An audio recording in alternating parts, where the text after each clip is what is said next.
Bonjour à tous et bienvenue sur Buzz TV, la chaîne de l'actu. J'espère que vous allez bien. On se retrouve aujourd'hui pour une nouvelle vidéo sur Dev, sa terrible chute, son compagnon Patrick Loiseau accusé.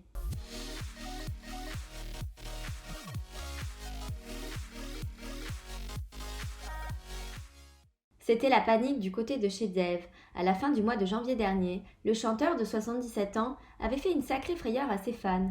En raison d'une lourde chute sur la tête à son domicile, l'interprète de Vanina avait dû être hospitalisé en urgence à l'hôpital militaire de Percy. Contraint d'annuler tous ses engagements, il était resté longuement hospitalisé avant de finalement pouvoir retrouver sa luxueuse propriété de 150 mètres carrés dans le 16e arrondissement de Paris. Pour la première fois, Patrick Loiseau, le compagnon de Dev, s'est confié sur cet incident qui lui a fait craindre le pire. Dans les colonnes du dernier numéro de Paris Match, il se souvient ainsi d'une journée ordinaire lors de laquelle son cher et tendre voulait simplement faire une machine pour laver un jean.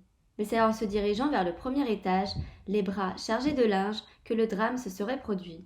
J'ai entendu un bruit sourd, se souvient l'intéressé avec effroi. Patrick Loiseau explique avoir au début pensé qu'une plante était tombée par terre.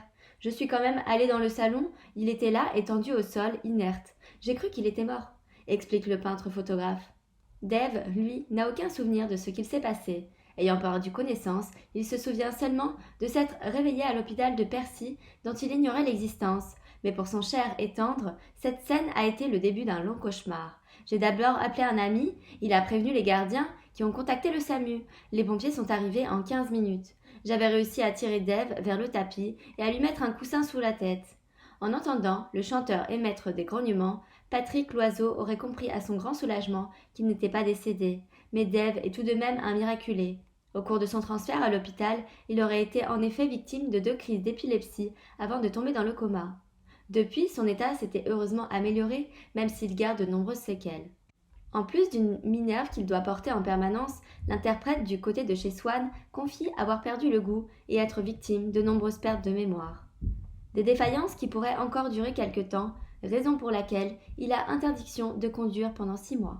N'hésitez pas à liker si vous avez aimé cette vidéo et abonnez-vous à la chaîne pour être au courant des dernières actus. À bientôt sur Buzz TV.